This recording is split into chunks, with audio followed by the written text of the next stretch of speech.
Well, this one doesn't have a name on it, but I think it was recently given. Anyways, I'll read the question. Okay. It states CRF can be associated with a dose-response relationship. Could you define that relationship? Okay. Dose response is, if you take a drug, the more you take, the greater the response, right? And so with cardiovascular fitness, the more you do, the better results you tend to get. And so what that means is, dose is the exercise, right?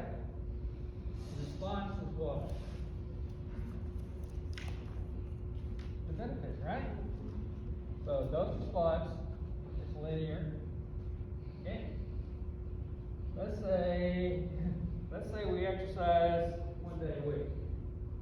1 day. That's the dose. Response is that much. Okay, 2 days a week. So, okay, 3 days a week, what? More, right?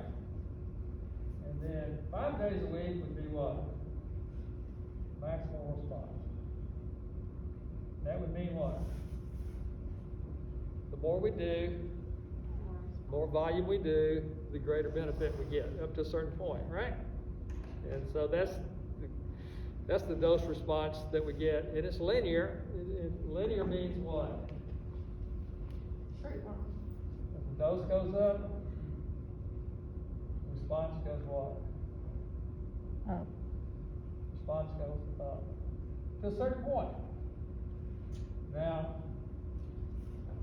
like with runners, what's the longest you've run? Like 50 miles or something at a time?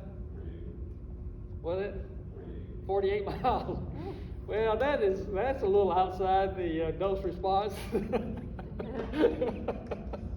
So if you run 48, I think you probably hear that's about as much as you're going to get. If you do 48, you may even go down in terms of the benefit that you get from the exercise there.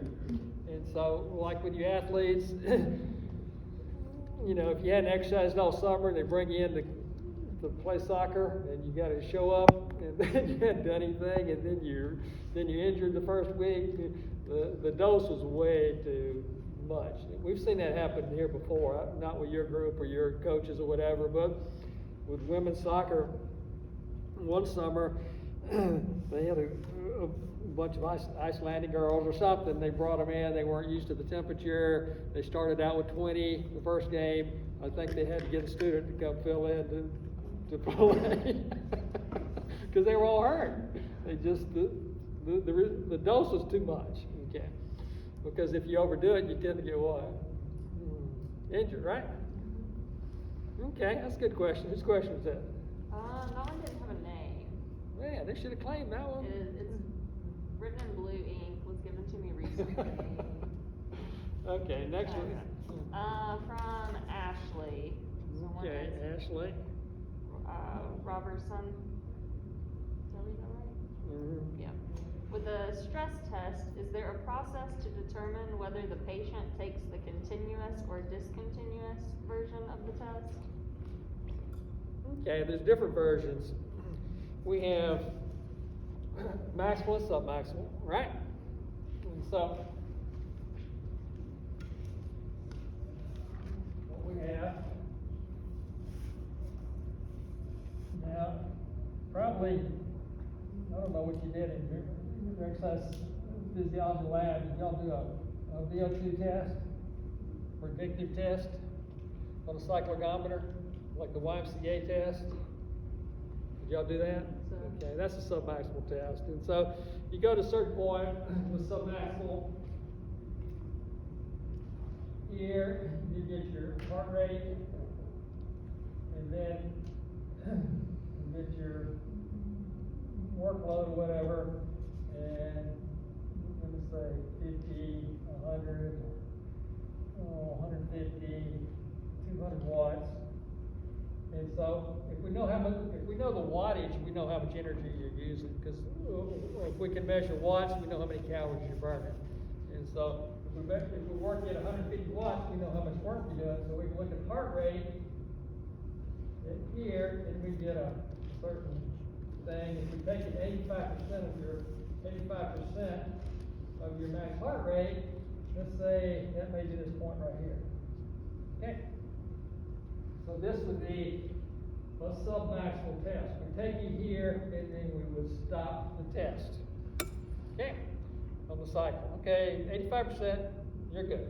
Then, if we want to predict your VO2 max, you only went to 85%, so we'd say, okay, your max heart rate is 200. Let's take this line and just draw it out. And then we can draw a line on it. Down, and then we say, oh, we're predicting that your VO2 max is at a workload of 200 watts. And let's say that's a VO2 of 50. So now we predicted your VO2 from what? A submaximal test, right? Yeah. And so that's fine, but what's the big error with this? It's a prediction. It's a prediction because we're predicting it based upon a predicted max heart rate, right? What if your max heart rate is 210? Then your VO2 would be higher than that. What if your max heart rate was 180? Then your predicted max would be less than that, right? Maybe like 45 or something. Yeah. So with submaximal test, we're making a prediction based upon submaximal workloads. Okay, with the max test, we take you all the way to your max heart rate, and that's it. Now, continuous or discontinuous would mean we would take you and work you, and then you'd recover some, and then work you again some more. That's like the yo-yo test. You run a little bit, then you recover a little bit, then you run a little bit, and recover a little bit, and so forth. And so that'd be a discontinuous test. Now, the test you use is based upon your decision. Okay, and so based upon what you feel is most accurate, or what you're more familiar with, or what test you like. There's pros and cons of every test in your book. Okay, in my life, I've done every one of them in the book at one time, someplace, somewhere, and so there's some I like better than others, and there's some, depends on the research we're doing. Well, everybody else that's done the research uses this test, and so if I want to compare my results to others, I would probably use a similar type of test there. Okay, good question. All right, this one is from Kerwin Holmes. What is the cause of someone with pulmonary disease to be at risk of a cardiovascular complication? What's the risk? Okay, they tend to be related, but if you look at pulmonary lung disease, your lungs are where you take in blood, takes in oxygen, right? If your lungs are damaged, you just can't take in oxygen there, okay? And so you may have pulmonary disease but a great heart, okay? You may have a great heart but bad lungs, okay? And so while they work together, one being good doesn't necessarily mean the other's good. And one being bad doesn't necessarily mean the other's bad. I worked in pulmonary rehab, and the pulmonary rehab patients that we had, in order to try to get them where they could walk up the steps in the house, we had to give them oxygen. And we gave them oxygen. Their lungs were already damaged. Their lungs could only use so much oxygen. Okay? We gave them oxygen so that when they were able to transport oxygen to the muscles, they were able to transport more oxygen to the muscle because we gave them the oxygen there. And so then they could work harder. But getting their lungs to heal is really, really difficult. You don't want lung disease, okay? Hearts are easy to repair, they regenerate and so forth. We can improve them.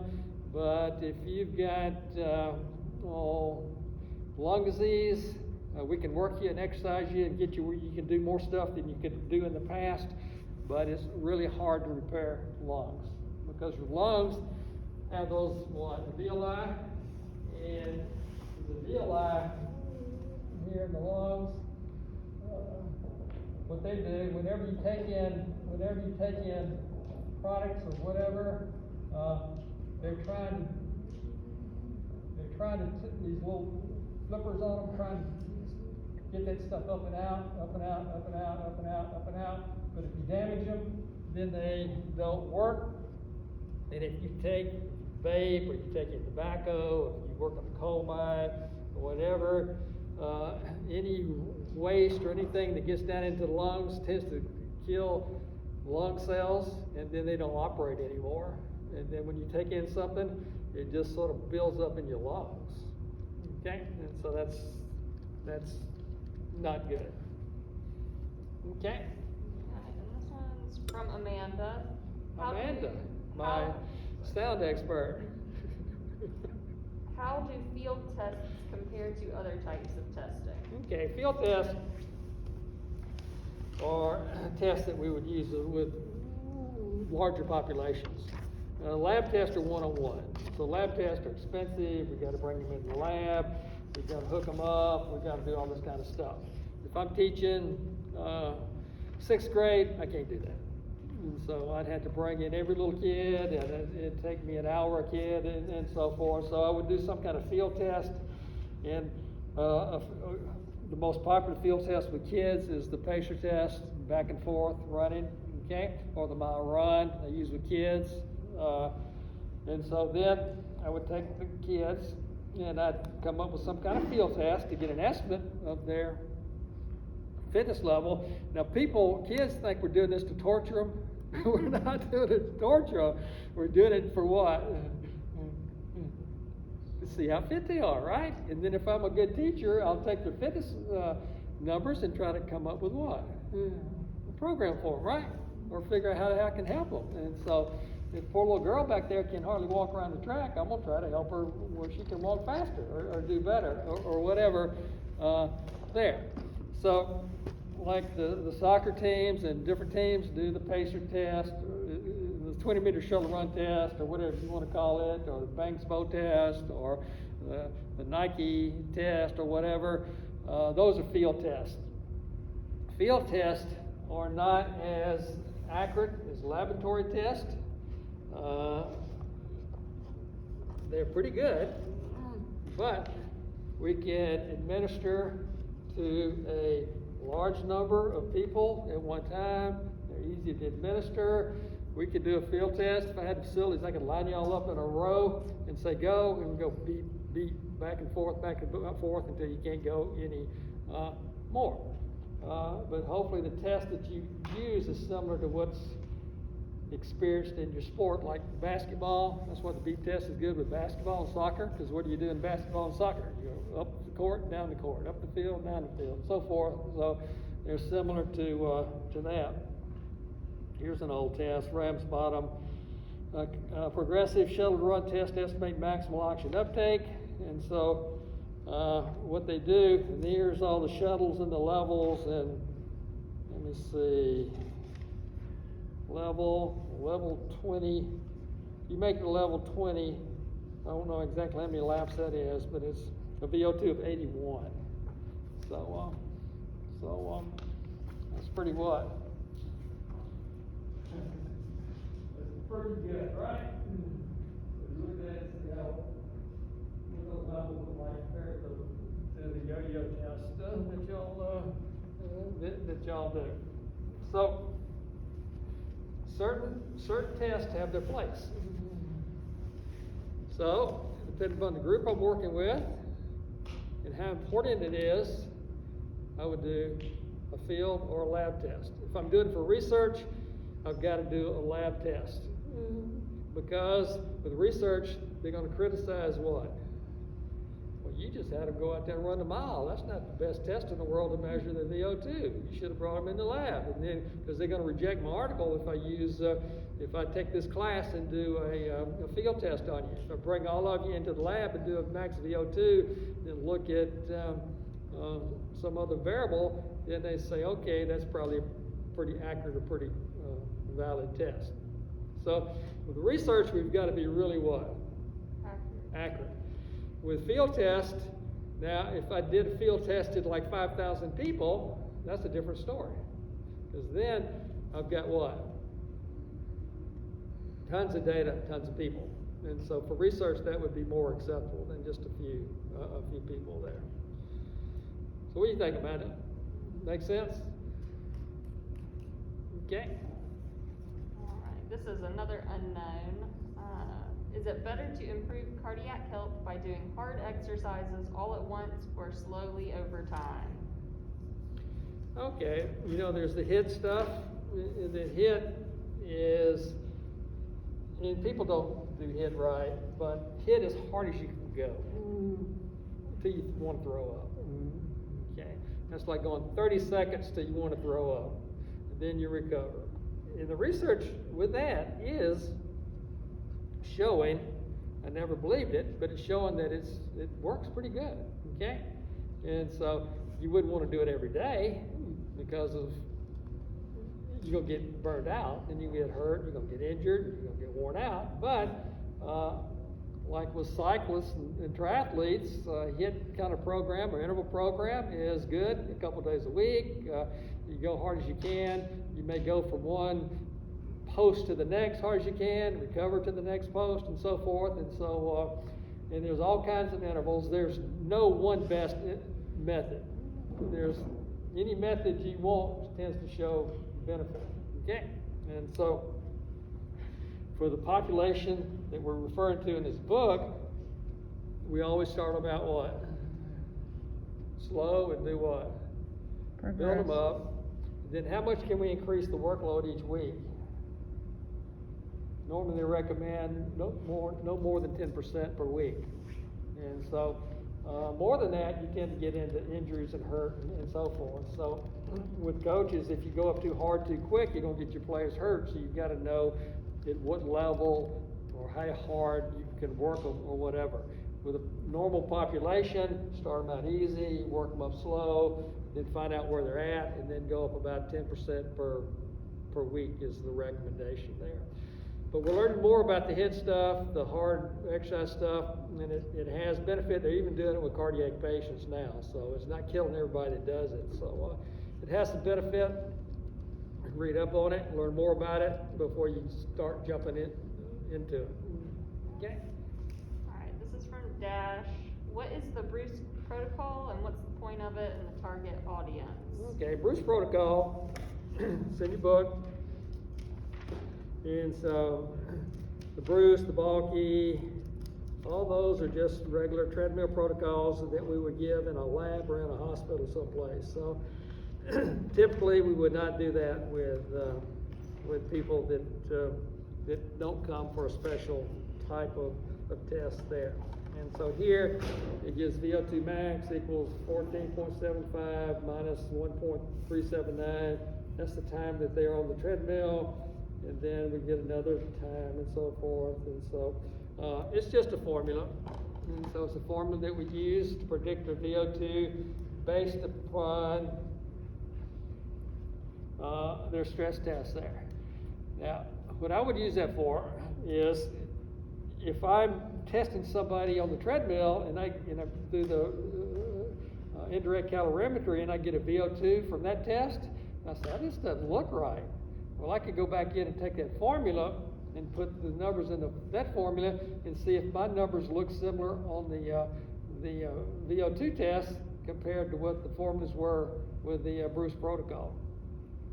So if you don't have all the indirect calorimetry stuff, you can just use their equation. If you do have it, you could use it as a backup to compare with your actual testing there. What's the difference between the bulky and the Bruce for just active sedentary people? Yeah, I mean, obviously the modified and the Naughton are different, but yeah, there's different, and there's different there's different formulas and different speeds and so for these tests here. Foster, I communicate with him about once a week.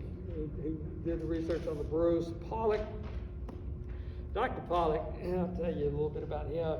He's probably the most respected exercise scientist in the country at one time. He, his name's Michael Pollock. He's University of Florida, and he published tons and tons and tons of stuff. And he's really well known, really nice guy. Everybody thought the most of him about any exercise scientist there. A gentleman, polite. If a student came up and asked him something, he would be really nice and gracious to them, just like he would the best scientist in the world. Okay?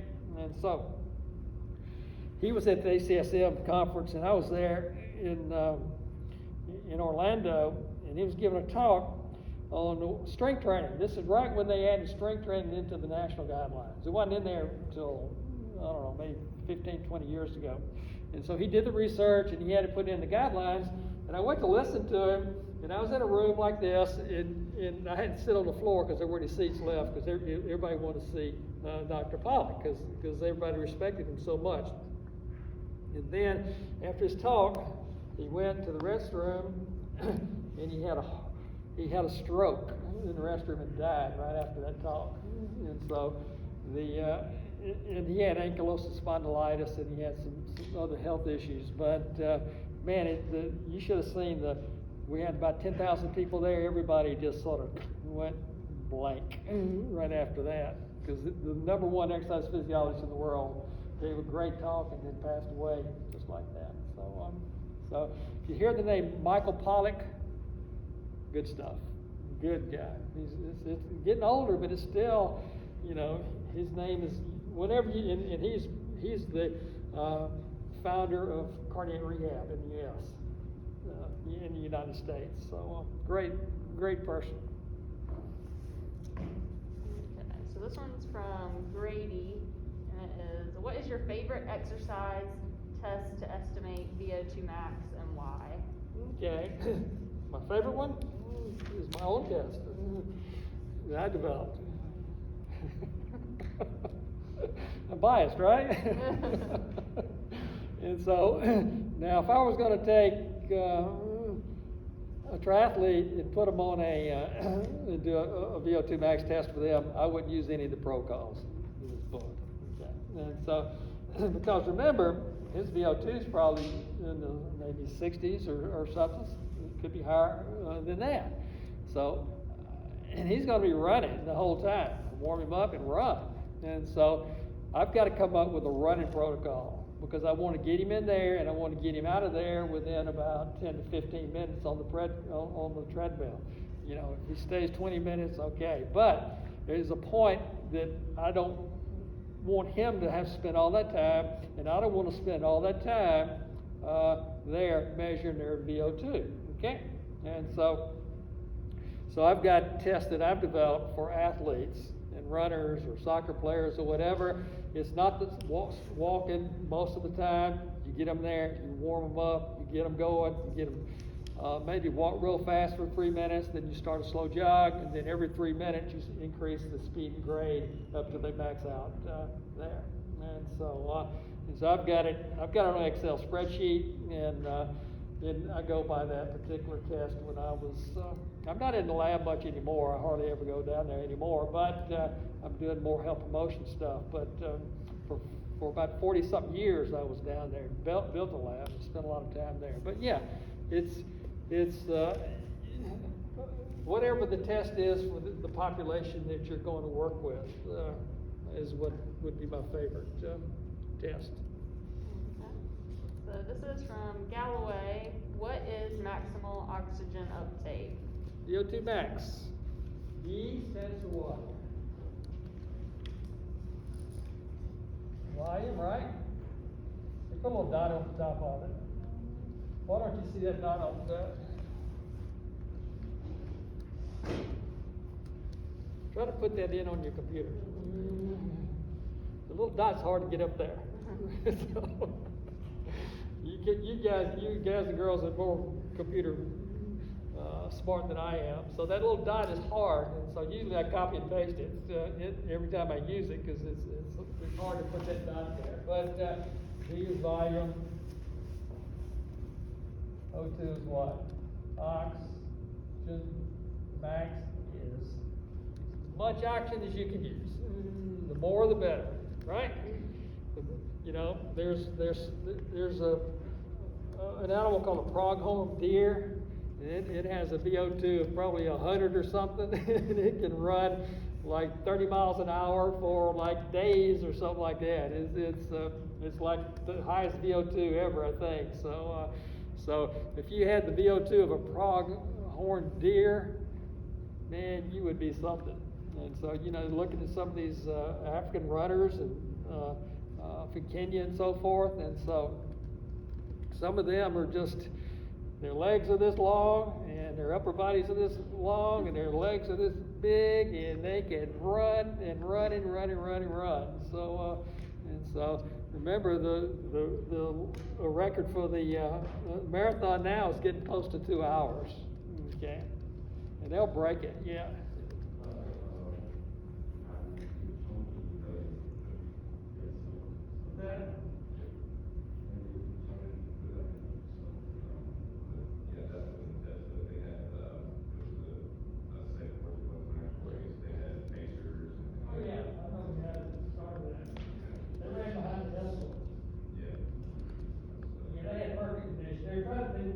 Trying to break the 2-hour record, but it was staged. They had people ran with them, pacers, and the temperature was perfect, the weather conditions were perfect. They ran behind a car, the grass off the floor, and so forth. Yeah, I remember when they developed that. They talked about it in American Sports Medicine media. You know, they had all these scientists in there, and somebody said it's impossible, they never do it. So, yeah, they can do it, and so forth. So, it'll be interesting if they can ever get anybody to download that extra stuff. To be able to, yeah, it'll be close, too. It's gonna be like, 4-minute miles. So, eventually, you know, if you set a goal, people are gonna try to figure out how to do what. Get it, right? I think it's possible. I think it's possible because we're getting higher VO2 now than we ever had before. Okay. Okay, this one's from Marcus Robinson. What is the best way to improve VO2 max while still maintaining a high level of anaerobic fitness? Okay. Mixed programs give mixed results, right? So you mix aerobic and anaerobic, you get a little what? A little of each, right? You do all aerobic, you get aerobic. You do all anaerobic, you get what? Anaerobic, right? You mix the two, you get mixed results. And so whatever one you think is the most important, you concentrate on that. And so the question was, if you want to maintain your high level of anaerobic fitness. Anaerobic, so you may be a weightlifter, you want to maintain your high level of anaerobic fitness. I would always do the weightlifting first. I'd always concentrate on the weightlifting, and then if you're going to do any aerobic training, I would do minimal aerobic training, maybe jog slow for some health kind of issues like baseball pitchers do, jog around the field, or everybody needs aerobic and anaerobic, and so I would just do the minimal recommendations for the aerobic training and concentrate more on the strength and conditioning training. And so probably that's what most sports that are anaerobic, like volleyball or whatever, concentrate on the anaerobic, do a little aerobic just to help keep you healthy and fit, to help you recover some from the anaerobic training. Make sense? That's what the science says. Okay? All right. From Clayton. Why is it recommended that the testing room be thermoneutral, humidity less than 60%, and adequate ventilation? Okay. And so remember, when we exercise in the heat, that makes everything do what? go up, right? And so, because we're going to sweat, we're going to lose blood flow, blood volume, and so forth, and so that makes things go up. So, normally, if we're going to test somebody, we want to make sure it's in a thermoneutral environment, and because we're going to look at improvement. If they come in one day and it's hot, one day it's cold, they're going to get different results, not because of their training, but because of the conditions that they were tested in. Make sense?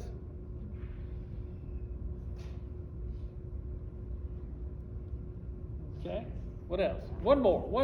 Okay, let me look at the form.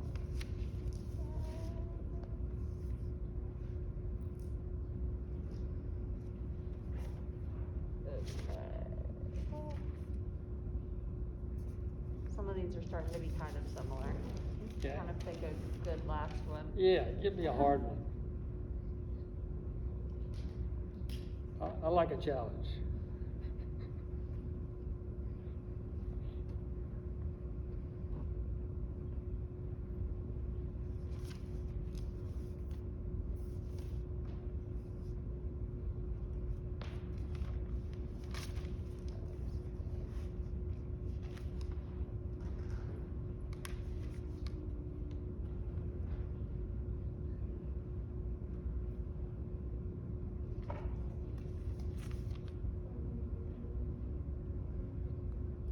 Okay, maybe this is not hard, but is there a specific warm-up routine to do before performing a VO2 max test?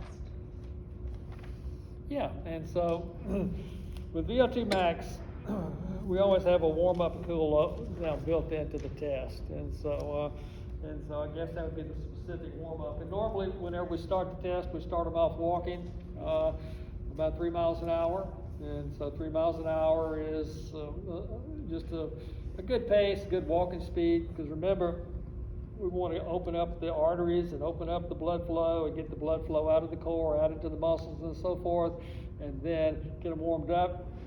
And then with the balking, bruise, and all those tests, it goes up in elevation or it goes up in speed. Mainly they go up in elevation more because you're trying to keep them what? Walking, right? Because we're measuring stuff on them, so we don't want them bouncing too much, okay? With a cycle, it's easy, like the equipment, you can bring your own cycle in there, bike in there, we can put you on a trainer measure the watts, we can do all that on your own equipment, you're all hooked up and so forth, and so we can do that. So, yeah, the warm-ups are important. Normally, whenever we do testing, we always do the aerobic testing before we do the anaerobic testing. And the reason we do that is, if we do a bunch of strength stuff first, then you go on the treadmill, your heart rate's going to be what?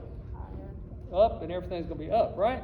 And so we do the aerobic stuff first, and then do the strength stuff second, because a high heart rate is not going to affect the strength stuff like it would the aerobic stuff there. But, whatever's most important to you, that's what you want to look at there. So normally we bring them in, we do all the record keeping and ask them all these questions and all that kind of stuff. And then if we need to do body composition or need to do any flexibility or any of that kind of stuff, and then we do the aerobic testing, and then we do the anaerobic testing. So we try to follow the same order, because that way, if we bring them back in again, we get the same comparison between one and another there. Okay, now on Wednesday, we'll do the next chapter. Everybody bring in some questions. That's the strength, muscle strength assessment chapter. Okay, and then what's the date today? 7th, 8th, 8th? 8th. And so midterm is the 14th. Well, it's coming up quick. Y'all halfway through, man. I'll be missing y'all, all right? Everybody come talk to us this morning. We'll talk about the midterm on Wednesday. How many questions? Bring 3. Bring some good questions on strength training, and it doesn't have to be in the book. It can be anything related to anaerobic strength training kind of stuff. trying to get y'all involved, trying all these different strategies. Hey, is there any way that we could go back and look at our quizzes to see which ones we missed? I'm trying to open them up.